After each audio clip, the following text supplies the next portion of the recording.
capítulo 25. O Senhor Deus falou com Moisés no Monte Sinai e mandou que ele desse ao povo de Israel as seguintes leis. Quando vocês entrarem na terra que o Senhor Deus lhes vai dar, deixem que de 7 em 7 anos a terra descanse, em honra do Senhor. Durante 6 anos semeiem os seus campos, podem as parreiras e colham as uvas. Mas o 7º ano será um ano de descanso sagrado para a terra, um descanso dedicado a Deus, o Senhor. Nesse ano ninguém semeará o seu campo, nem podará as suas parreiras. Ninguém colherá o trigo que crescer por si mesmo, nem podará as parreiras, nem colherá as uvas. Será um ano de descanso completo para a terra.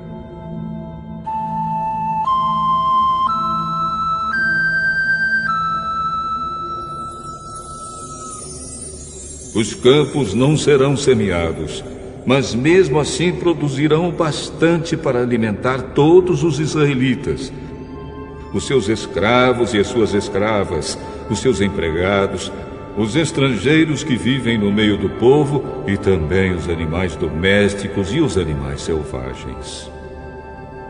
Tudo que a terra produzir servirá de alimento. Contem 7 semanas de anos, isto é, 7 anos vezes 7, o que dá um total de 49 anos. Então, no dia 10 do 7º mês, que é o dia do perdão, mandem um homem tocar trombeta por todo o país.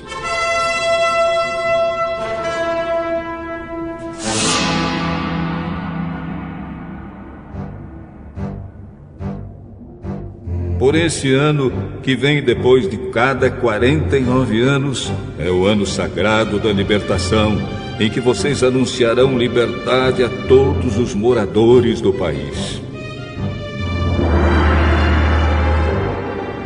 Nesse ano, todos os que tiverem sido vendidos como escravos voltarão livres para suas famílias, e todos os campos que tiverem sido vendidos voltarão a pertencer ao primeiro dono. Nesse ano ninguém semeará os seus campos, nem colherá o trigo que crescer por si mesmo, nem podará as parreiras, nem colherá as uvas. Pois o ano da libertação é sagrado para o povo, e nele todos se alimentarão somente daquilo que a terra produzir por si mesma. No ano da libertação, todas as terras que tiverem sido vendidas voltarão a pertencer ao primeiro dono. Na venda ou na compra de terras, não explorem os outros. O preço será calculado na base do ano da libertação, pois o que se vende não são, de fato, as terras, mas as colheitas que elas produzem. Portanto, o comprador descontará do preço o número de colheitas desde o último ano da libertação. E o vendedor calculará o preço na base dos anos de colheita que ainda faltam até o seguinte ano da libertação. Se ainda forem muitos anos, o preço subirá. Se forem poucos, o preço baixará.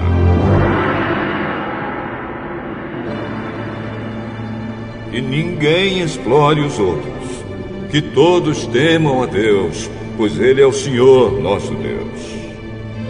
Obedeçam a todas as leis e mandamentos de Deus para que vivam em segurança na terra que vai ser de vocês. Ela produzirá as suas colheitas, haverá bastante comida para todos, e todos viverão em segurança. Alguém é capaz de perguntar como é que haverá comida durante o 7º ano, quando ninguém vai semear nem fazer a colheita? A resposta é que Deus abençoará a terra, e no 6º ano ela produzirá colheitas que serão suficientes para 3 anos. Quando vocês semearem os seus campos no 8º ano, estarão comendo daquilo que colheram no 6º ano, e haverá bastante para comerem até a colheita do 9º ano. A terra é de Deus, portanto, ela não será para sempre daquele que a comprar.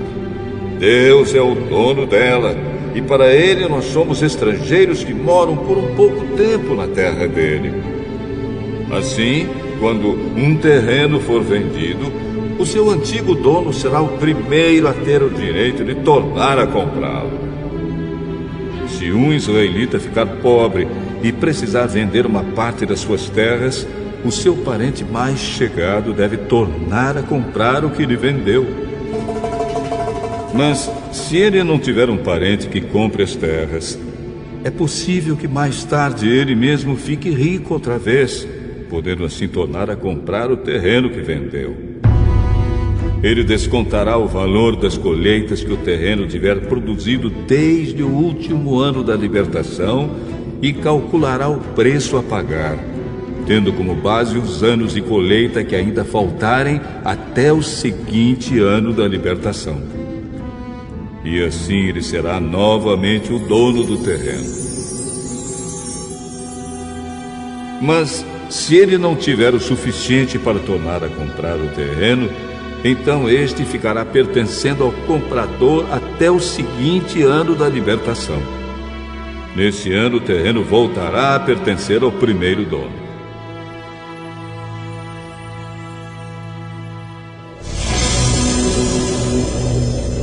Se um homem vender uma casa que fica numa cidade protegida por muralhas, ele terá o direito de tornar a comprar a casa até um ano depois da venda. Mas, se dentro de um ano ele não comprá-la, então ela pertencerá ao comprador e aos seus descendentes para sempre. Nem mesmo no ano da libertação a casa voltará a ser do primeiro dono. Porém, as casas que ficam em cidades sem muralhas são como os terrenos. O primeiro dono tem o direito de tornar a comprar a casa, e no ano da libertação ela volta a ser do primeiro dono. Os levitas têm sempre o direito de tornar a comprar as suas casas que ficam nas cidades onde moram. Mas, se um levita vender a sua casa numa dessas cidades e não tornar a comprá-la, então no ano da libertação a casa volta a ser dele, pois as casas das cidades onde os levitas moram serão sua propriedade permanente no meio do povo de Israel. Mas os campos em volta das cidades onde os levitas moram não podem ser vendidos. Eles pertencem aos levitas para sempre.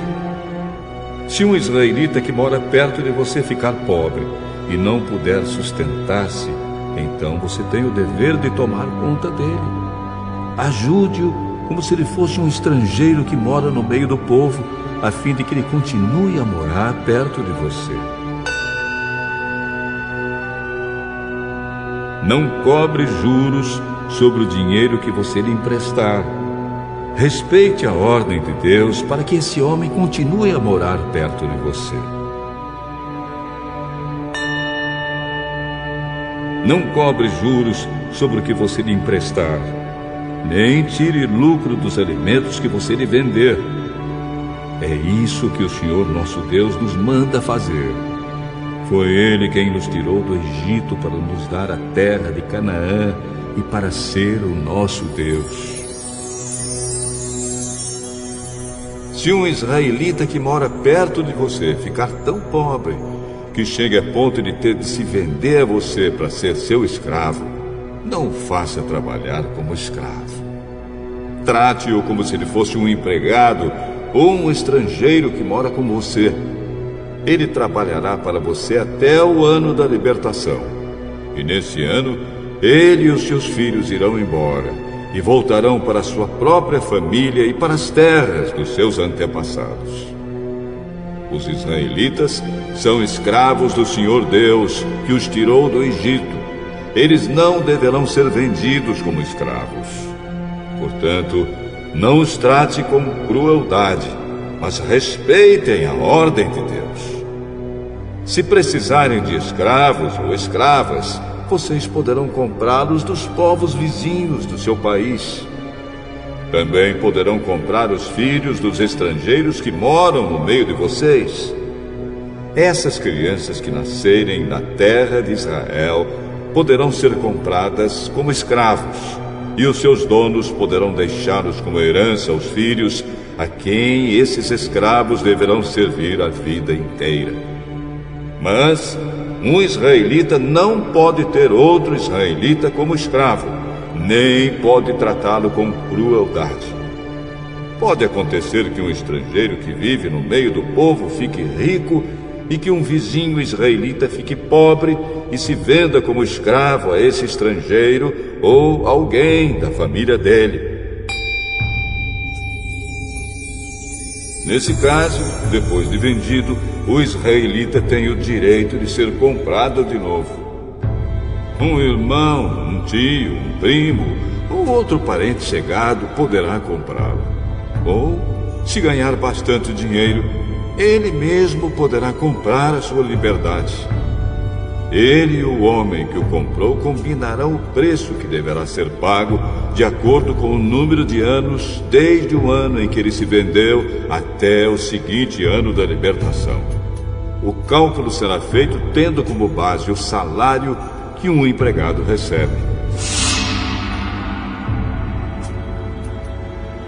Se ainda faltarem muitos anos até o ano da libertação, ele pagará uma parte maior do dinheiro que recebeu quando se vendeu. Mas se faltarem poucos anos, a parte será menor. O dono o tratará como se ele fosse um empregado que é contratado para trabalhar por ano. Não deixem que o dono o trate com crueldade. E se o homem não for libertado por nenhum desses modos, então no seguinte ano da libertação, ele e os seus filhos ficarão livres. Pois os israelitas são escravos de Deus, que os tirou do Egito. Ele é o Senhor, o Deus deles.